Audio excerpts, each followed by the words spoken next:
Cláudia de Bulhões, com o programa Gente da Gente, na sua casa mais uma vez. Obrigada pela audiência. Estamos num momento no Estado que só se fala em emancipação política, a comemoração dos 200 anos de emancipação política. E nós trouxemos alguém que eu considero assim, o máximo, o must da história no estado de Alagoas e no Brasil. Quem é? O professor Douglas Aprato. Professor, muito obrigada por você estar aqui. Olha, eu me sinto muito feliz de estar aqui. Dessa vez não estou assistindo só o programa, eu estou fazendo parte do programa, que é uma coisa muito boa, principalmente diante de alguém tão inteligente e que tem uma história já em Alagoas, na área da comunicação, além de ser uma antiga companheira de Rotary, né? Eu estou tanto afastada por conta das minhas funções acadêmicas, mas me sinto extremamente feliz de estar aqui e de responder as perguntas que me foram feitas nesse programa. Professor Douglas, é uma responsabilidade muito grande da minha parte ter você aí. Sim. Porque eu vou tentar desenrolar essa entrevista de maneira que todos vocês, telespectadores, entendam o que foi a emancipação política de Alagoas. E que nós estamos comemorando 200 anos. Mas antes, tem um agradecimento muito grande à minha irmã, Tereza Cristina Bulhões, que foi ela que me orientou. Se eu fizer as perguntas boas, foram feitas por ela. Se eu fiquei fazendo as perguntas ruins, foram feitas por ela. Modéstia da Tereza de Bulhões, ex-professora de História. Que beleza, a responsabilidade é minha também. Né? Douglas, começando... Sim. Tudo que eu fui pesquisar para fazer esse bate-papo, que eu não considero entrevista, porque você sabe que eu sou muito informal e muito espontâneo. Sim. Tem assim, segundo o professor Douglas Aprato, segundo o professor Douglas Aprato Tenório, só modificava, ora era Prato Tenório. Sim. Então eu quero começar lhe perguntando, como foi o seu início no estudo da história? Olha, Cláudia, eu fico muito feliz que você esteja... Eu sei que a sua generosidade está me colocando numa situação extremamente delicada. Mas eu diria a você que eu sou um profissional extremamente bem-sucedido, né? Eu sou filho de professora, né? E segui o magistério e quase que sigo a economia com o Dr. Carlos, quando o Carlos entrou naquela faculdade... Carlos é meu irmão. Que era lá onde é a Caixa Econômica hoje, mas Sim. Eu vislumbrei que realmente a área da educação era que me deixava assim vibrando. E então eu fiz minha graduação, lá na Faculdade de Filosofia, Ciências e Letras, depois de ter estudado no Colégio Guido e no Ginásio São Miguel, e sempre tive um interesse muito grande pela história. Talvez porque... meu pai sentava todas as finais de tarde, começo de noite, com os amigos, né? E ouvia as histórias lá de São Miguel, da região. Então, a minha mãe era professora, eu a acompanhava para dar aula. Então, eu fui despertando para o magistério e para a história, através da memória popular e sabendo aqueles fatos políticos também, que naquela época...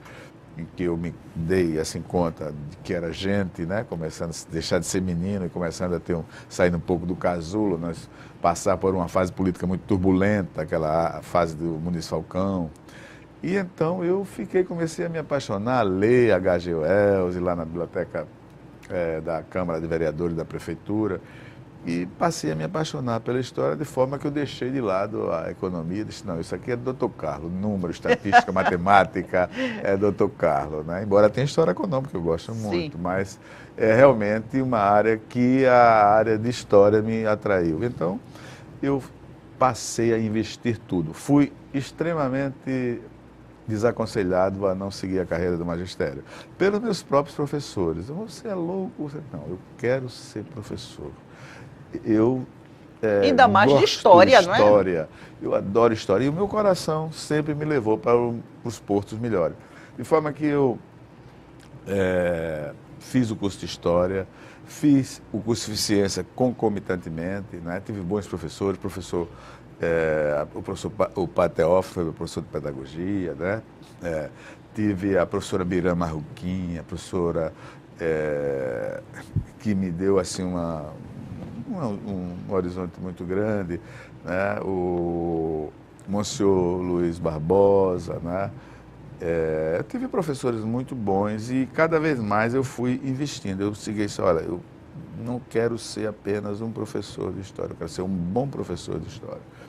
E desde então eu passei a investir em mim. Eu vou ser um bom professor. E passei a investir em seminários, em congressos, em ler. Ainda a minha compulsão por livro maravilhosa me acompanha ainda hoje, e a ler tudo.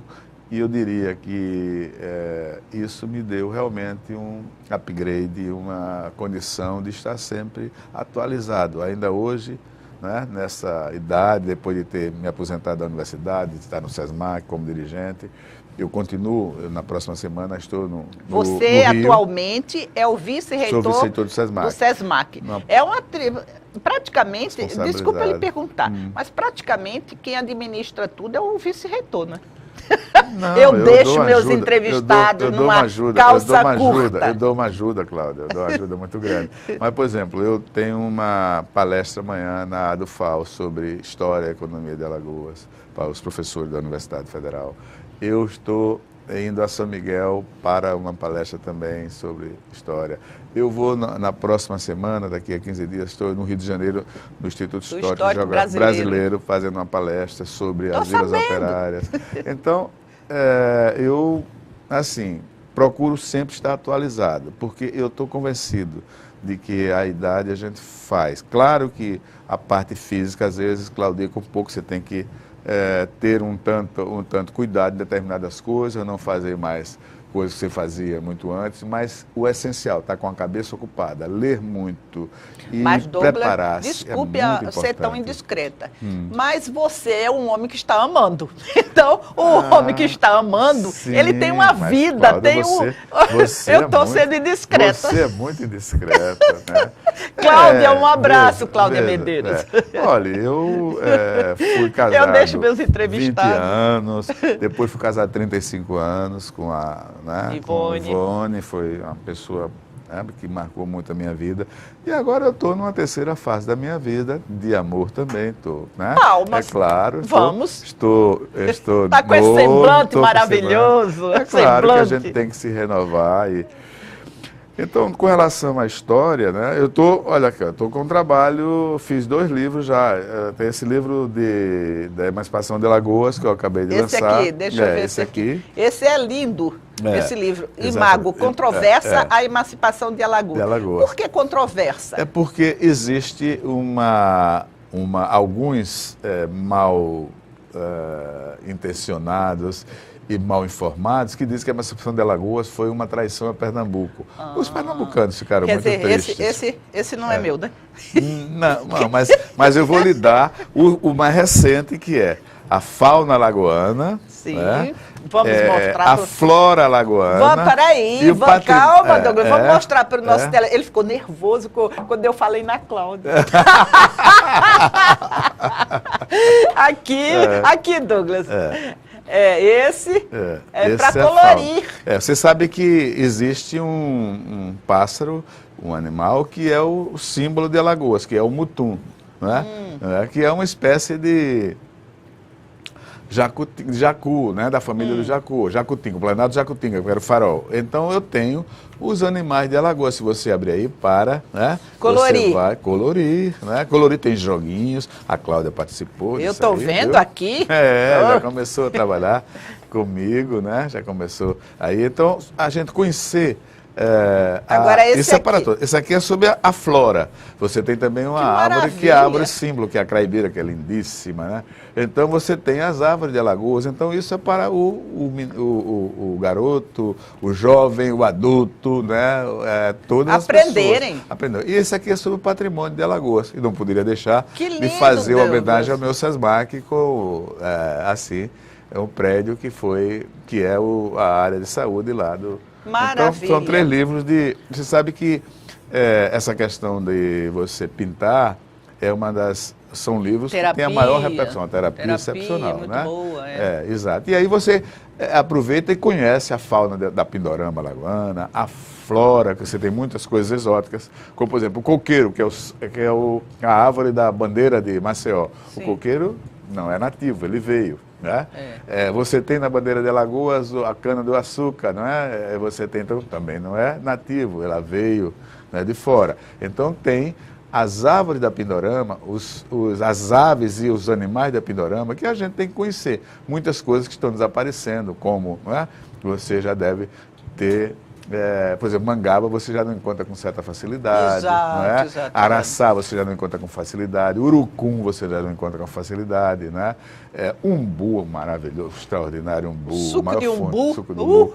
Então, eu estou tentando exatamente fazendo um trabalho de história e educativo também, que eu sou pedagogo, e aí contei com a colaboração de duas pessoas, que foi o Cristiano, né? E a Cláudia, que me ajudaram a fazer uns joguinhos e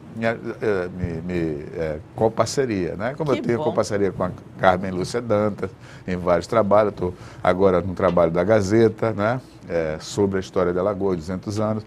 Então, eu estou sempre produzindo, eu estou sempre escrevendo, eu estou sempre fazendo palestra, participando de seminário, em bancas de mestrado e de doutorado, porque isso me faz, assim, dá um tônus muito importante e sentido à vida. A gente está sempre, como você, né, com um trabalho que te gratifica, que você gosta, e ao mesmo tempo você está também ajudando assim as pessoas e fazendo uma ação educativa, porque o seu programa também é uma ação educativa, na medida que você traz um trabalho, já vi um trabalho seu sobre Alzheimer, né? Então é bom você fazer, não por fazer, não por mero diletantismo, mas você tendo uma mensagem, você trazendo na sua ação, no seu trabalho, algo que seja produtivo, que seja bom para esta geração e para as futuras gerações. Então, a gente se sente muito gratificado quando nosso trabalho atinge esse objetivo de ajudar as pessoas a aumentar o seu conhecimento e levar o conhecimento até eles. É verdade.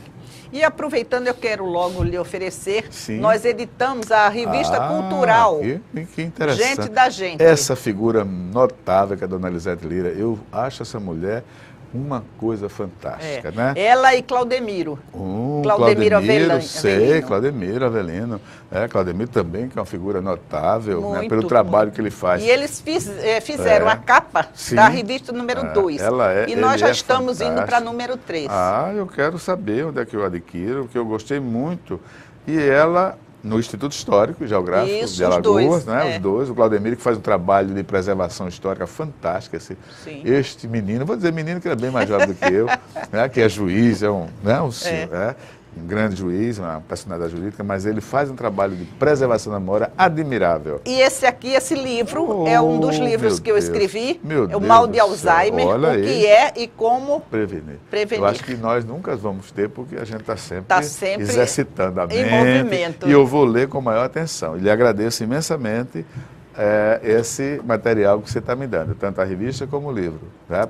Sinal de alguém dinâmico, inovador, que dá uma contribuição para a geração, para a sociedade. E é esse trabalho que a gente se gratifica, que a gente se sente bem, que a gente está prestando um trabalho para a sociedade.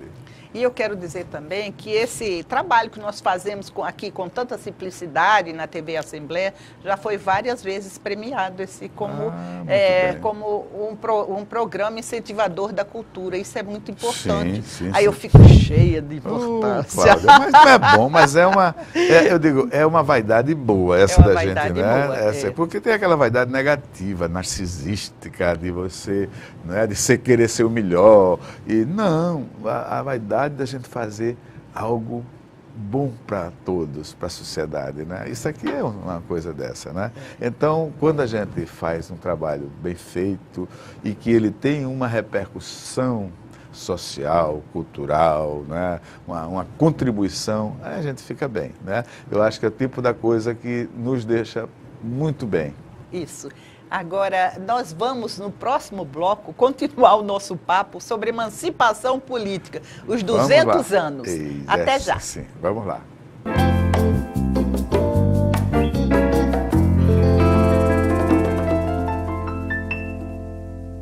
Cláudia de Bulhões, voltando na sua casa com o programa Gente da Gente, porque onde tem cultura, o Gente da Gente está presente. E hoje estou orgulhosíssima, porque eu estou trazendo o professor Douglas Aprato para falar sobre a emancipação política de Alagoas, que está sendo comemorado este ano, seus 200 anos. 200 anos de emancipação. Douglas, você mostrou um livro que eu estava folheando, vou até mostrar novamente para o nosso público. É Imago, né? Imago, exatamente. Imago. Controversa, Controversa. A emancipação de Alagoas.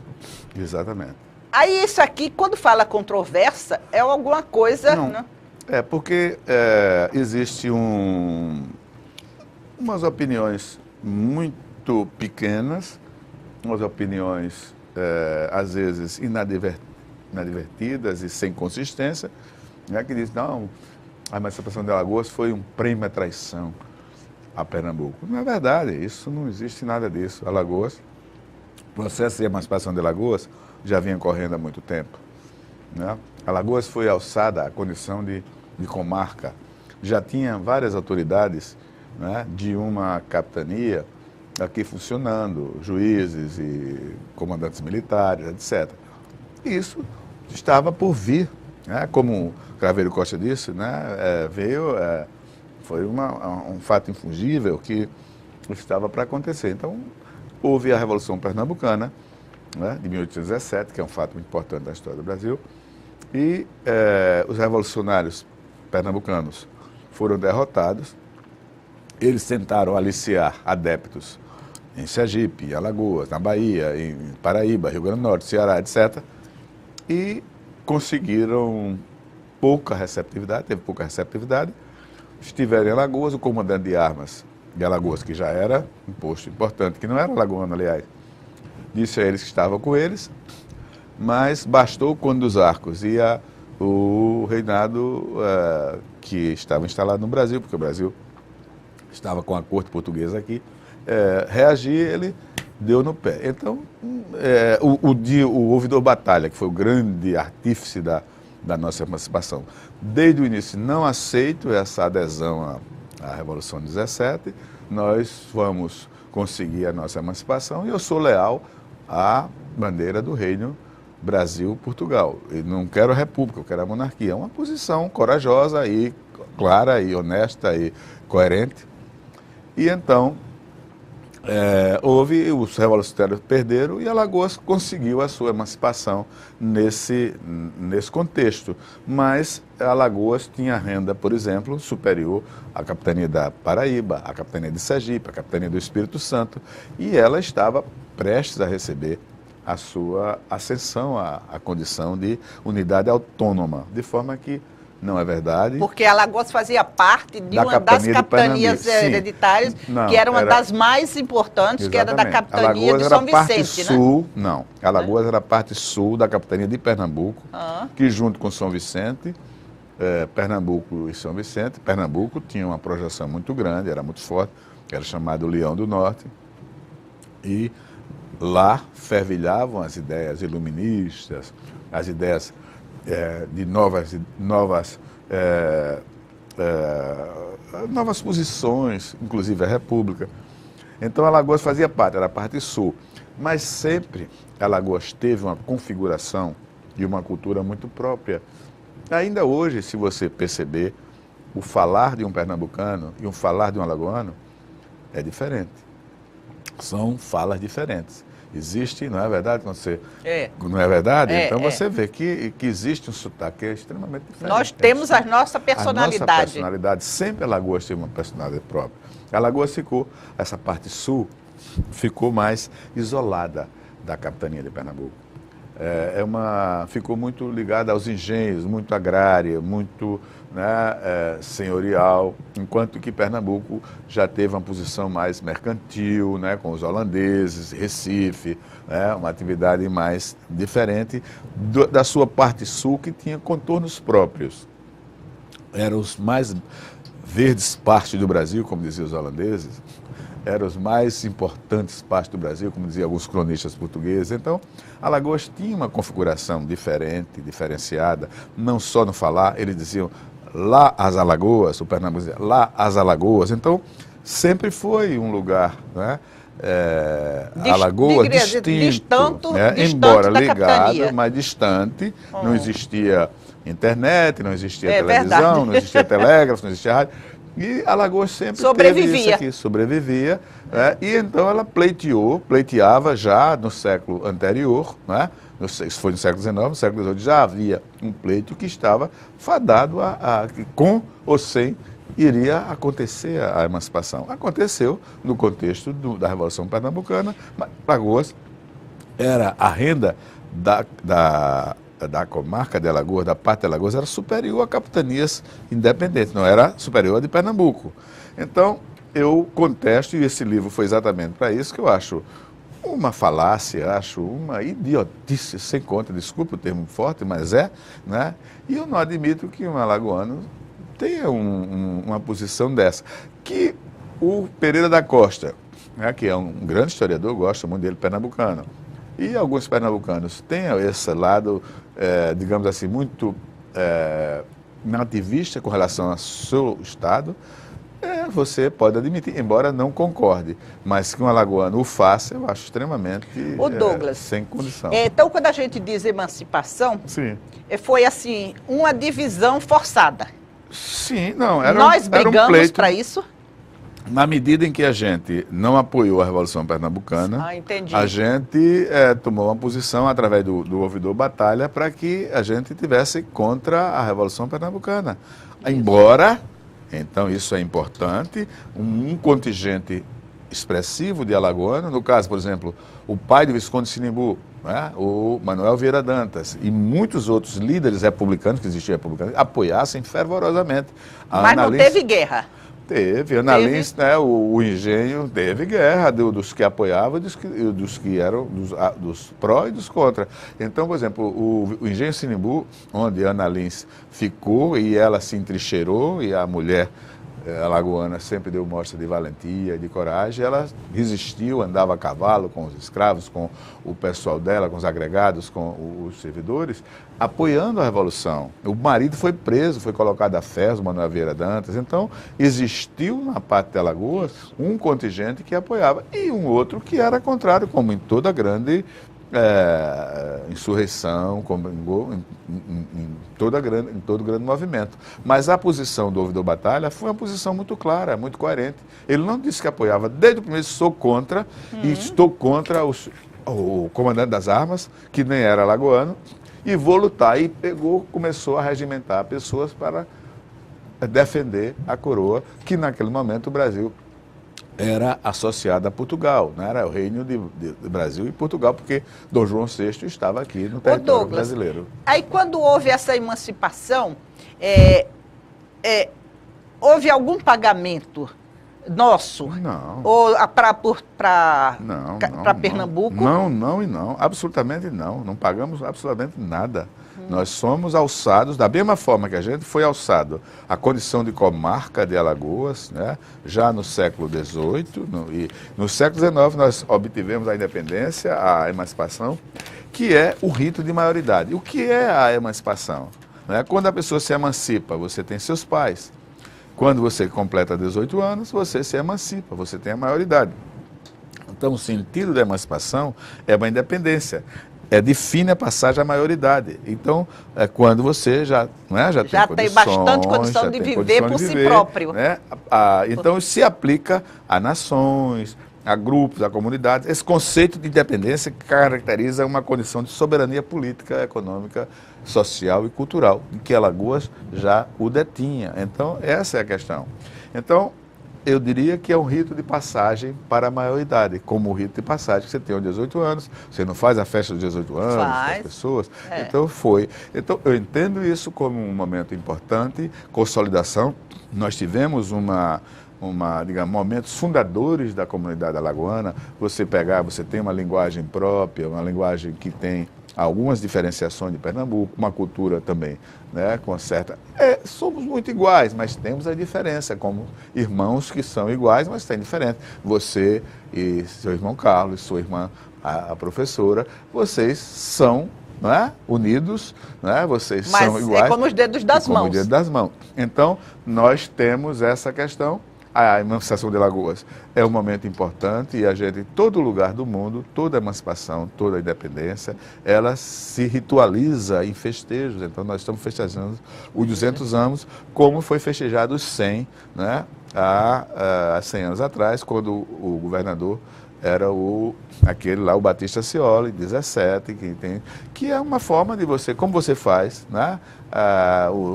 Celebra os anos de casamento, de aniversário. E esse é um momento importantíssimo para a história de Alagoas, porque ela passou a ser uma sociedade, uma unidade diferente do Império Brasileiro. Agora eu pergunto o seguinte, Douglas. Penedo, sim, era a parte considerada, vamos dizer assim, de maior progresso, era o sul. Sim. Por que ela não foi a capital? Foi para Marechal Deodoro? A capital, ela se dá depois do episódio da emancipação. Sim. A emancipação é em 1817. Já a transferência da capital, a transferência da capital, que foi escolhida Marechal Deodoro, é em 39, que é outro episódio importante. Mas você colocou muito bem. No caso da escolha da capital, foram 7 municípios que estavam na lista. O primeiro deles era Penedo, porque Maceió era um burgo muito ainda iniciante, tinha o seu porto, que era importante, mas você fundou a Constituição de Alagoas, digo, a Constituição organizacional, administrativa e tudo mais, não, ela fundou em 3 núcleos. No norte, Porto Calvo, que era um fortinho armado, né, Porto Calvo.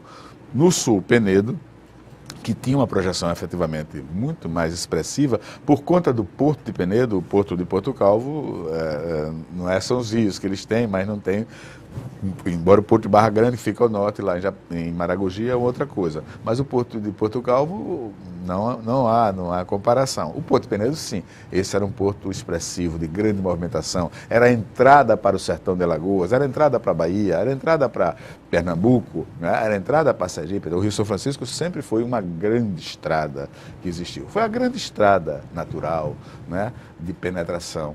E então, Penedo se beneficiou imensamente disso. Então, ela era cotada para ser... Aliás, Gilberto Freire dizia que de ser Penedo, né? Isso. O Ledo Will dizia que ser Penedo, pela beleza, pela influência do Rio. Mas, além de Penedo, havia outros municípios, né?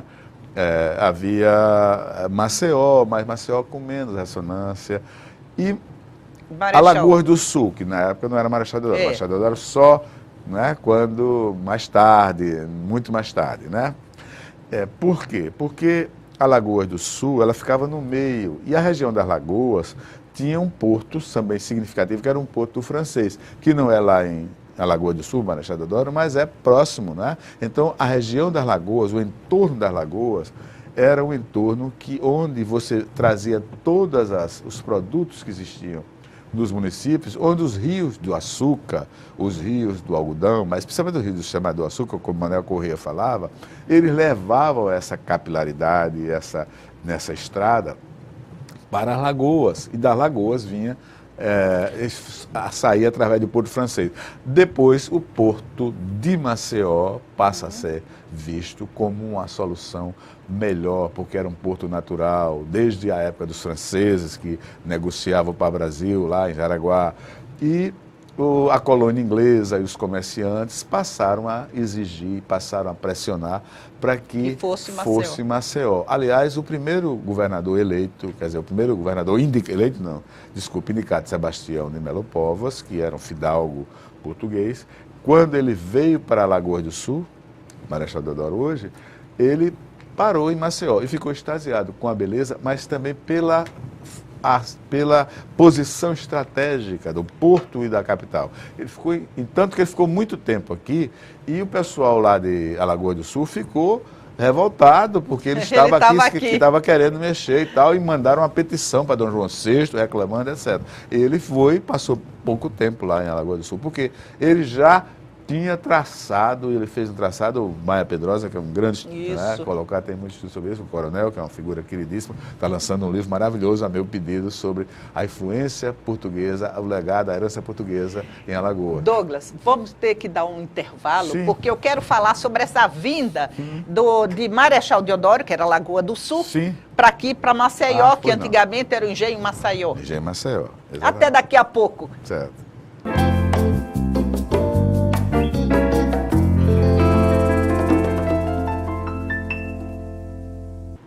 Voltando na sua casa, meu caro telespectador, com cultura, porque onde tem cultura, o Gente da Gente está presente. E nada mais, nem tirando nem pondo, melhor para falar sobre cultura do que o professor Douglas Aprato. Estávamos falando, professor, sobre a vinda de lá de Lagoa do Sul para Sim. aqui para Maceió. Sim. E você, no intervalo, nos falou que eu até falei que era no antigo Bar do Chopp, né? Sim, Aí sim. você deu outra espaço geográfico. Olha, efetivamente, o Engenho Maceió, né, você tem, primeiro, Maceió girava em torno do porto da ida do pau-brasil, que era a commodity mais valorizada na época colonial. E os índios e os franceses que estiveram aqui primeiro do que os portugueses, eles compravam, e eles compravam, na verdade, eles trocavam por machado, faziam a cambagem, machado, né? machados, espelhos, quinquilharias, e o pau-brasil era muito valioso, como a soja, como as commodities hoje são. Isso.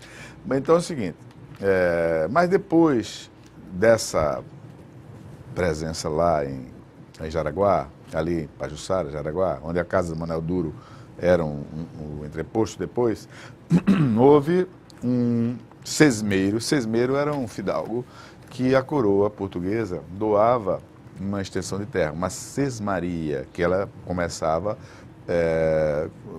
tendo o rio ou o mar como testa e ia até mais adiante. Então, essa região aqui da Assembleia, da Catedral e do Bar do Chopp era uma coisa só, não era? O Bar do Chopp é aqui pertinho, né? Então, na verdade, o Riacho Salgadinho, né, que passava aqui exatamente nessa... onde é essa via, essa subida aqui, que a gente sobe, né, a ladeira da Catedral? Da Catedral, não, daqui dessa ladeira da Assembleia e da Certo. Catedral, era o Rio Salgadinho. Se você verificar, tem uma ponte lá no extremo dela, perto da praia, a ponte que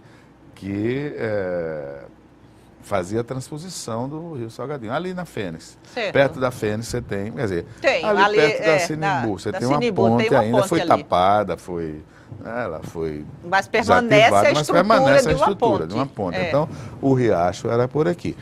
Quando você queria fazer... Então, o Sesmeiro quis fazer um engenho, que já tinha muitos engenhos de açúcar lá no norte, lá em Porto Calvo, Maragogi, lá em Passe Camaragibe, etc., São Luís. Então, ele decidiu fazer um engenho aqui, né? Um engenho aqui. E existia uma igrejinha aqui, onde é a catedral, que foi uma edificação que veio depois, com Dom Pedro II, que foi quem inaugurou, né, no século XIX, né, em 1850, ele veio aqui, foi Dom Pedro, com a imperatriz, que inaugurou. Mas aqui, antes de Dom Pedro, né, no século XVII, XVI, você tinha aqui isso aqui era tudo o riacho, e Maceió é uma... E era alagadiço? Alagadiço, né? Um alagadiço, né? Você tinha um alagadiço enorme, né? Maceió, o termo Maceió, não existe só aqui. Você tem Maceió na Paraíba, você tem Maceió no Ceará, você tem Maceió no Rio Grande do Sul, né? Porque é uma restinga. E o índio sempre dava uma explicação natural dos fenômenos. Então, o que tapa o alagadiço? É um alagadiço que foi tapado. Então, você tinha aqui o engenho, ele ganhou uma sesmaria, que era uma extensão de terra, e ele construiu o engenho Maceió. O engenho Maceió ficava exatamente nessa região, nesse local aqui da Assembleia, aqui da Catedral, e lá no Bar do Chopp, até lá. Era um engenho que tinha muito mais longo. E por quê? Porque ele tinha o riacho, que era a estrada, não tinha estrada de asfalto, não tinha estrada de pissarra, não tinha estrada nenhuma. As estradas, não é, no Brasil colônia, eram os rios. Então, daí a importância do Rio São Francisco como estrada. Né? Então ele criou aqui, aqui existia uma capelinha, né, de São Gonçalo Amarante, né? E então, como nessa época houve a expulsão dos holandeses e se atribuiu a Nossa Senhora dos Prazeres, certo, um incentivo para que os soldados portugueses enfrentassem e vencessem os holandeses, que eram ateus, aliás, ateus não, eram protestantes, que eram, né, eram considerados hereges, né? Ateus não, hereges, né? Então ele colocou em homenagem houve um culto muito grande a Nossa Senhora dos Prazeres, aqui, a Nossa Senhora dos Prazeres, aqui onde era a igreja. E pegou o São Gonçalo Amarante e colocou lá onde está hoje aquela igreja, lá em cima, que era a Casa da Pólvora. Então, São Gonçalo Amarante, que era também um santo muito querido, então ele foi para lá, e Nossa Senhora dos Prazeres, que era assim, a santa da ocasião, por conta da vitória contra os hereges, então ela foi colocada aqui, né, numa igreja aqui, e ele passou a ter um engenho Maceió, que exatamente o riacho não era riacho, era um riacho, né, que tinha águas límpidas, você atravessava, tinha ponta, etc. Então o que é que acontece? Depois, quando Maceió começou a crescer como Burgo, etc., já depois que houve a transferência, se criou, então, a catedral, uma grande, no século XIX. Mas já era desse tamanho?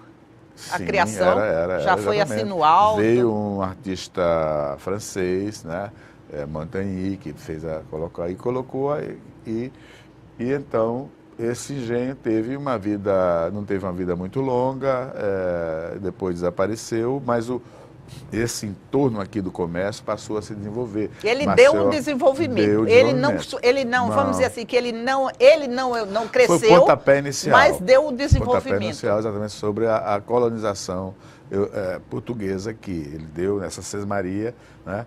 E então nós tivemos isso, né? E em 1939 houve a mudança da capital, de Alagoas do Sul para cá, por conta de uma pressão muito grande dos comerciantes e dos próprios do Vicente Sinimbu também, né?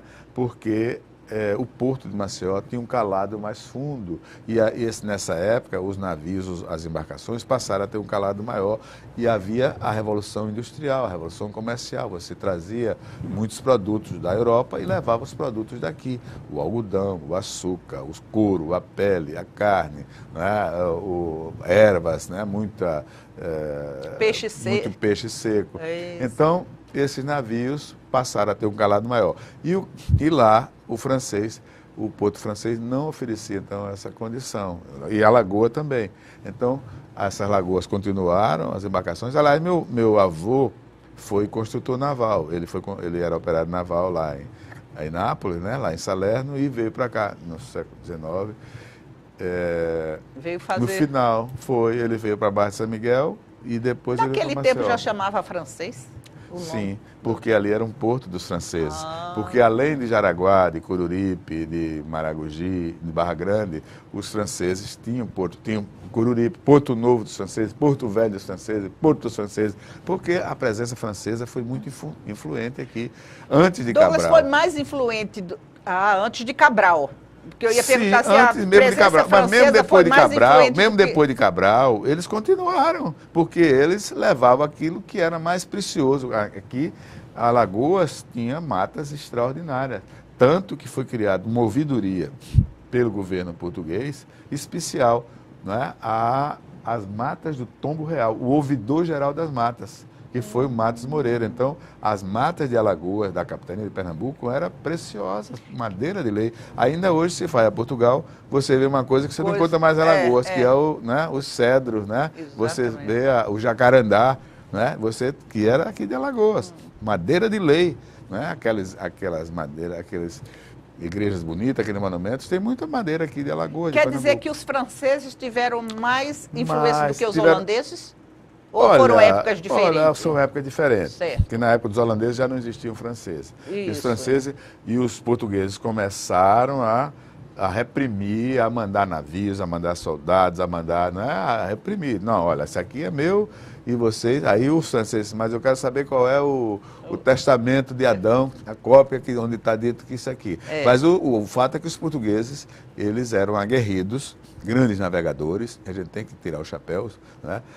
Embora eu acho que a gente tem que ver o alagoano, não só a influência europeia, portuguesa ou francesa, mas a influência indígena e africana, que é bem mais forte. Exatamente. Quer dizer, tão forte quanto ou até mais forte. Então, a indígena, principalmente, que era a Pindorama. Eles estavam aqui, os índios estavam aqui já antes dos franceses, dos portugueses, comerciavam com os franceses, passaram a comerciar com os portugueses, mas quando eles começaram a querer que eles, além do comércio, de dar a pesca, e dar a caça, levá-los para lugares, eles queriam que eles trabalhassem como escravos na cana-de-açúcar, eles se rebelaram. Os caetés, que aí a gente viu que houve toda uma guerra que terminou num genocídio indígena muito grande. E nossa parte índia é muito forte, como é a parte negra.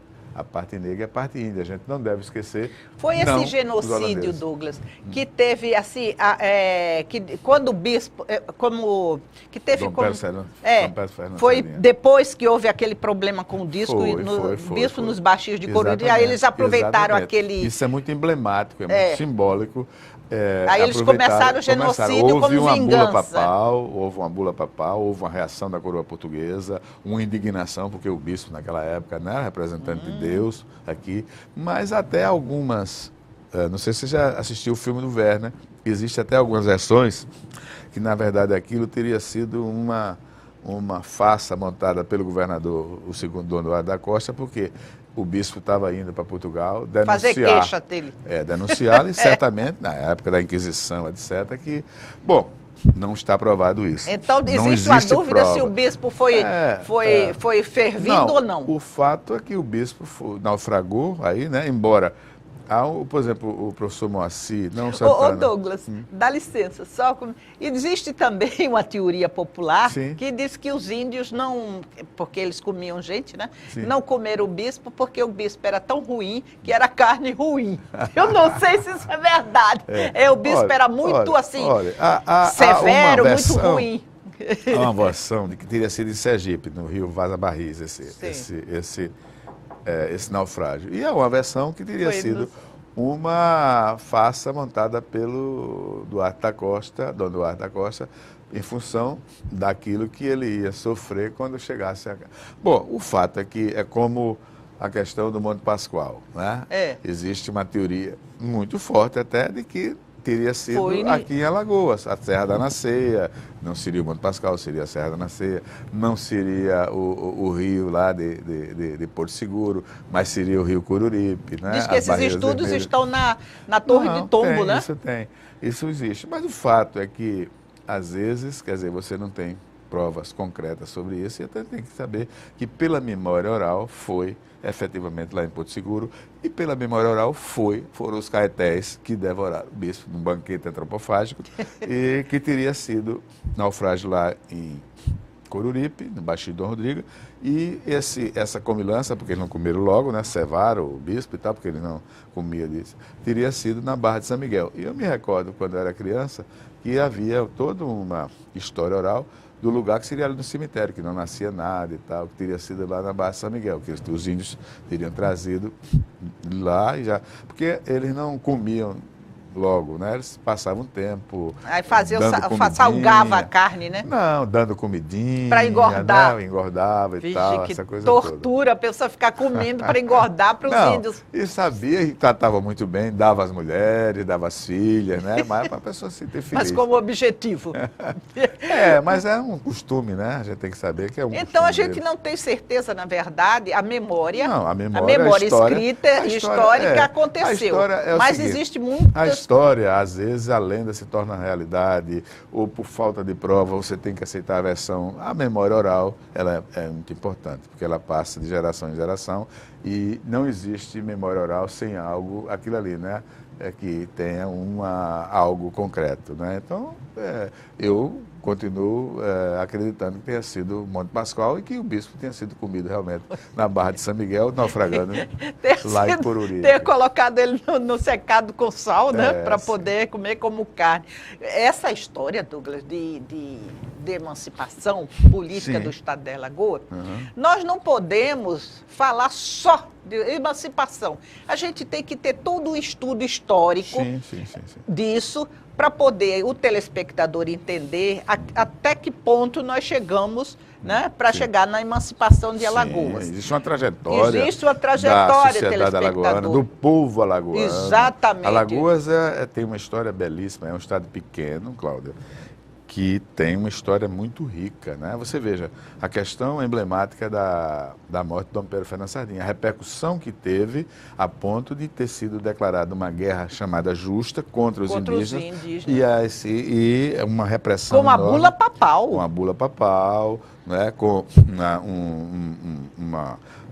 um instrumento real também, né? Um decreto real, para que se movesse sem tréguas, e o Tomé de Souza pegou um índio, botou na boca de um canhão, né? E bum, né? Essa coisa toda. Antes já tinha Isso é verdade mesmo. Isso é verdade. Porque né? tem tanta Mas aí coisa você horrível. tem toda uma projeção desse fato. Há um outro fato emblemático que é com relação aos negros, que é a República dos Palmares também é uma grande, né? Você veja como duas. Nós temos a Cabanada aqui em Alagoas, né? Douglas, então, a gente tem muitas coisas em Alagoas. É porque existe a diferença, eu vejo muito... A Terra dos Marechais, você vê o proclamador, o consolidador da República, foram alagoanos. Então você tem realmente, né, uma influência muito forte de Alagoas na história do Brasil. Né? Nós somos uma parte importante da história do Nordeste e a história do Brasil. Nós tivemos a ocupação holandesa aqui também, além da francesa antes. Então nós tivemos o primeiro presidente na época, que foi o Collor. Douglas, nós temos que dar um intervalo, porque os assuntos são tantos, meu telespectador. E nós voltamos, porque eu li uma coisa importante que eu quero perguntar ao professor Douglas Aprato. Até daqui a pouco.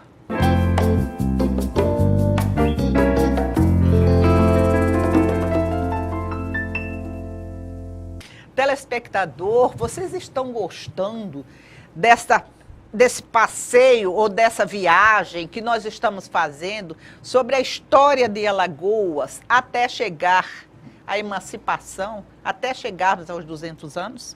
Então, nós depois vamos ter uma surpresa para vocês. Professor Douglas, você falou sobre a Cabanada. Sim. E quando eu fui ler, estudar para poder ter esse papo, porque eu não sou professora de história, né, e eu não gosto de chegar aqui e não saber nada. Né? Aí eu estudei, porque a influência da cabanagem na emancipação de Alagoas. Cabanagem. Sim. Aí eu lendo alto, aí a minha irmã disse, Cláudia, a minha irmã Tereza de Bulhões, que é professora de história, mas depois foi ser assistente social no Rio de Janeiro, ela disse assim, isso aí é meio estranho, porque a cabanagem foi lá no Pará. Sim. E nós aqui foi a cabanada. Sim. Aí eu disse assim, nossa, que pergunta maravilhosa, né? Porque está todo mundo falando cabanagem. Sim. Então eu queria perguntar, professor, qual a influência da cabanagem ou da cabanada? Vamos fazer essa diferença para o telespectador. Olha, sua irmã tem razão, né? E ela comprova que foi uma excelente professora de história. Na verdade, você tem o movimento da cabanada lá os cabanos lá em Pará, durante a independência. Isso foi durante a época da independência. Então, você teve uma insurreição e os ingleses, oficiais ingleses, reprimiram com os soldados reais muito grande. Então, esse movimento lá no Pará é completamente diferente do movimento daqui, certo? O movimento daqui foi lá na Alagoas Boreal, lá no no Maragogi, naquela região. Maragogi. Aliás, tem o movimento dos cabanos lá, que eu pedi, eu fiz um artigo incitando e provocando o Fernando Sérgio Lira, meu querido amigo, que é prefeito mais uma vez, e Maragogi ganha muito. Não estou para elogiar a política, mas eu digo o homem, o administrador, ele é muito bom. Ele é um excelente. Até o historiador. Fernando é muito interessado em história. Aí eu fiz um artigo, eu falava com ele e ele estava ainda sem fazer. Eu fiz um artigo, cadê o Monumento dos Cabanos? Então ele fez um monumento ali na entrada da cidade de Maragogi. Porque ali é chamada Lagoas Boreal, a Lagoa Norte, que tem Maragogi e Porto Calvo, como ali foram muitos momentos cruciais da história da Lagoa. E então esse movimento, ele acontece também nessa época pós-independência, quando Dom Pedro, que proclamou a independência, ele foi obrigado a sair, né, pelas pressões que existia e também porque houve um chamamento lá de Portugal, a filha seria a solução natural, né, de ocupar o trono português. Mas seu irmão Miguel, ele decidiu brigar e teçar armas para ser o soberano luso. Então Dom Pedro foi para lá e com um viés assim extremamente liberal, mais liberal, você imagina, Dom Pedro liberal, Dom Pedro era muito, era uma metamorfose ambulante, como dizia o Raul Seixas, né? Então ele foi para lá e se tornou uma figura histórica importante, porque ele derrotou o irmão, né, e colocou a filha lá como regente do trono português. Mas na saída de Dom Pedro, que quando ele saiu daqui, saiu debaixo de muitos problemas, porque começou a haver uma reação contra atitudes assim muito fortes de Dom Pedro. Ele era meio liberalista, né? Ele era ora liberal, ora Anarquista. absolutista. Não, Dom Pedro, era um homem controverso, né? E era uma pessoa Digamos que ele tinha apaixonada. personalidade, ele fazia o que ele queria. Tinha, mas ele ora. Então ele começou a ser pressionado e ele passou a reprimir essas pressões. Então, o que é que aconteceu? No caso dos cabanos, então ele foi embora para Portugal para lutar pelo liberalismo, lá aliás, para lutar para que a filha fosse a soberana e não o irmão Miguel. E então, o que aconteceu? Aqui ficaram os saudosistas de Dom Pedro I, né? Os saudosistas. Então, é um movimento dos senhores de engenho, né, para que Dom Pedro voltasse e também com um certo inconformismo, com determinadas medidas que estavam sendo aplicadas aqui pela regência, porque enquanto Dom Pedro foi embora, o filho ficou como substituto, mas não assumiu porque ele ainda era muito jovem, estava sendo treinado, estava sendo educado. Então, nós tivemos 3 regências aqui. De forma que esses senhores de engenho, as pessoas, né, de posses que queriam a volta de Dom Pedro, né, eles passaram a enfrentar a regência, o governo daquela época. O que é que aconteceu? Depois se fizeram um acordo e eles aliciaram os escravos, as pessoas e tal. Eles aí retiraram-se mais. Aquele segmento mais popular, não, queria aprofundar a rebelião para ter direitos. E aí você tem o imperador de todas as matas, né? O Sávio fez um livro belíssimo sobre isso, uma tese de doutorado, né? O Manuel Corrêa, né? O Décio Freitas, que tem um livro muito interessante também, né? Então você existiu essa saudade de Dom Pedro, esse movimento para que Dom Pedro voltasse, que ele não voltou mais, morreu lá em Portugal, e saiu da linha. Aí foi chamado cabanada, né? Cabanada. Que era saiu dos da pobres. linha, então, os chamados papaméis, naquelas matas lá de Jacuípe, lá de Porto Calvo, lá de Japaratinga, mas principalmente de Jacuípe, que ali era um reduto antigo de negros que tinham escapado do Quilombo dos Palmares. Ali era um quilombo, porque o Quilombo dos Palmares, ele começava em União e até Palmares, ele era muito grande. E isso foi no século XVII, né? Aí você tem alguns séculos antes, mas no século XIX você tinha os remanescentes, os negros, os índios. Então passou-se a ter uma revolução que era agora mais das pessoas mais pobres e não mais dos mais ricos, que eram os senhores de engenho. Então essa é a diferença. Enquanto que lá no Pará foi uma insurgência contra o domínio português, contra querendo mais facilidades, etc. E o Grenfell aprisionou centenas e centenas de pessoas. Então, são diferentes. São diferentes e não tem nenhuma relação e uma não influenciou a outra. Só que essa época do primeiro reinado é uma época de extrema turbulência. Após a independência do Brasil, destampou um caldeirão, né? Aí o Dom João VI voltou, Dom Pedro proclamou a independência, na hora que Dom Pedro voltou para Portugal e ficou um momento de muita instabilidade política. Então, aconteceu uma série de a Revolução Pernambucana de 17, a Revolução de 24, houve depois de 24, depois a Praeira, né? Exatamente a Praeira, digamos assim, ela tem um pouco da conexão com os nossos movimentos aqui dos cabanos. Então, você tem, mas essa corrente dos cabanos alagoanos, ela é muito diferente, muito própria, muito cheia de uma personalidade muito alagoana, no sentido de que ela passou a ter os remanescentes índios, o cacique Hipólito, você vai ter os negros,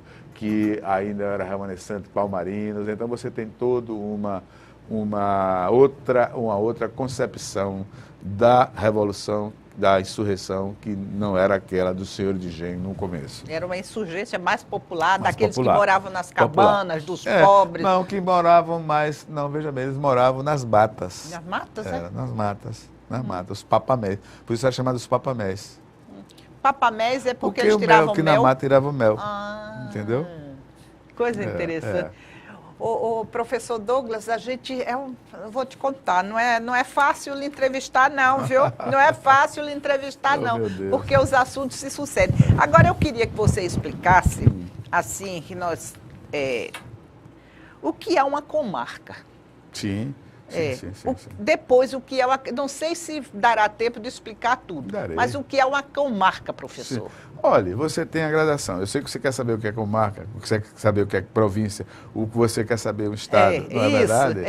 Para poder o telespectador ter uma sequência da participação. A comarca, ela é um status administrativo dentro de uma capitania. Você tem a comarca de Alagoas, a comarca de Porto Calvo. Então, você tem a comarca, ela faz parte da organização, digamos assim, do período colonial, certo?